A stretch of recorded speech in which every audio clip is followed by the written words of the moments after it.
Liz Cheney this morning saying this, quote, in response, "This is how dictators destroy free nations. They threaten those who speak against them with death." What the That's a Cheney. What are you doing with a Cheney? These are comments like that, the repeated talk of the enemy from within, that have marked Trump's entire presidency of late, candidacy of late. Ever thought Jon Stewart would be at a loss for words? Well, Trump's latest unhinged rant has left even the comedy legend speechless. Remember when Stewart's hilarious impersonations of George W. Bush had us rolling with laughter? Those days are long gone. Stewart isn't laughing anymore, and it's not hard to see why. Want to see the moment when Stewart realizes Trump has gone from annoying orange to something much darker? We've got the clip that'll make your skin crawl. Here's a hint: it involves death threats. In Stewart's early years mocking Trump, the jabs were all lighthearted. Trump's infamous orange skin tone, tiny hands, and Twitter obsession were all fair game. Back then, Trump was just another punchline, an eccentric, self-absorbed mogul whose quirks provided plenty of comedic material. But now, Trump's rants have taken a darker turn, and Stewart, along with the rest of us, feels the shift.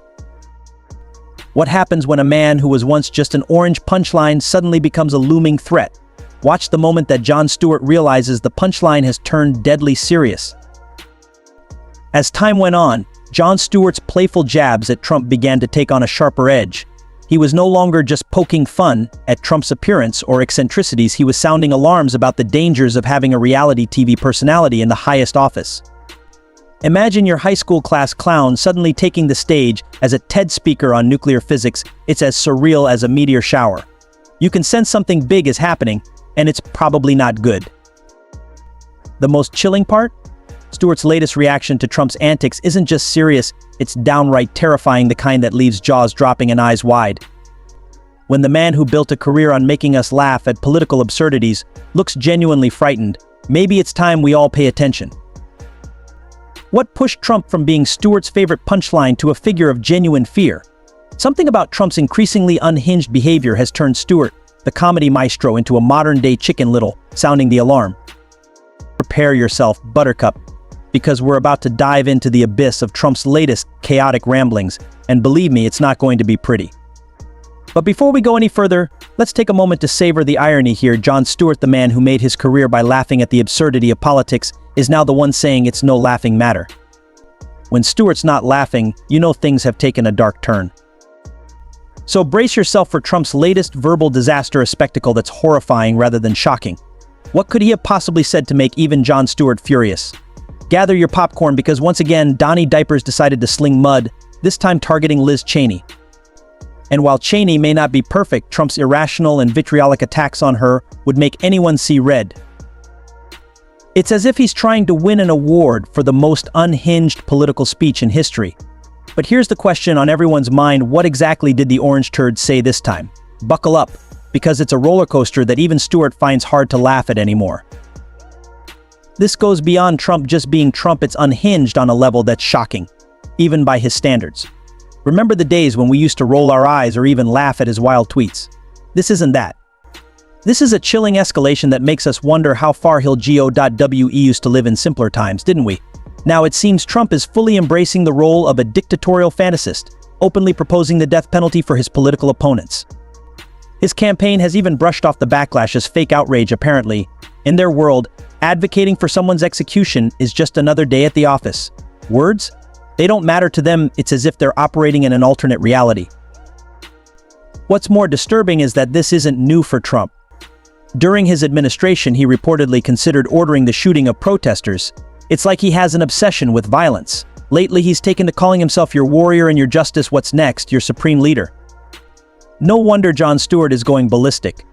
When a comedian who made his living making fun of politicians takes things this seriously, it's a red flag. It's like when your quirky uncle starts stockpiling for the apocalypse. You start to wonder if he might be onto something. Trump seems to be collecting enemies the way some people collect trophies, or in his case, the way he collects golf wins. Rather than adorable Pokemon, he's out here collecting adversaries in his twisted version of gotta threaten them all. His insults aren't even restricted to his political opponents anymore. Old allies are feeling the burn, too. Let's take a look at some of the fortunate recipients of Trump's unique brand of insults.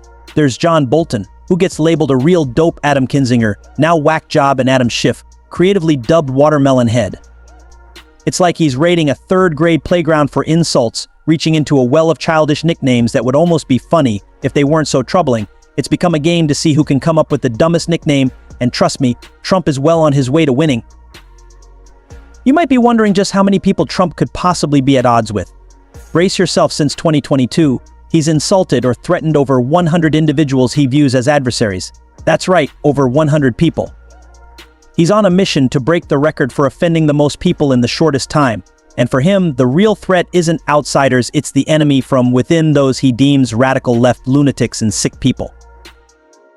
The bigger problem? Trump's relentless attack on anyone he perceives as a threat, with no regard for allies or opponents. We're watching a political spectacle that's less about policy and more about grudge matches, leaving us all to wonder who's next on Trump's list. They say physical force can break bones, but words have the power to heal, or in this case, to harm. It seems Trump's legal team may have missed that memo because his statements seem to be driving him closer to legal trouble than ever. How does trash talking spiral into real consequences? Forget the fiction, here's the reality: the law isn't laughing.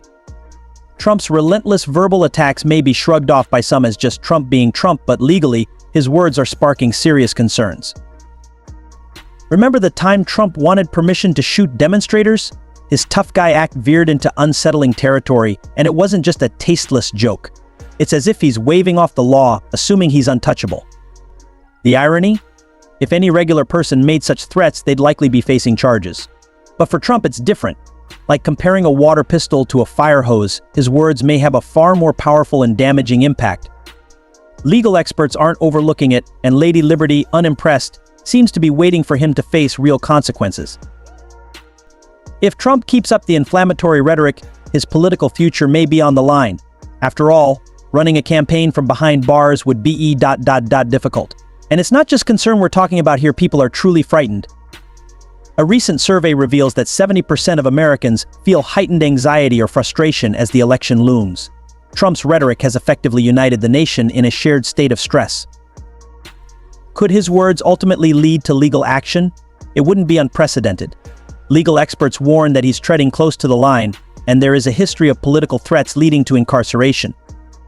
If Trump's speeches continue to cross into dangerous territory, his legal troubles may finally catch up with him, leaving his supporters and critics alike to wonder if he's gone too far.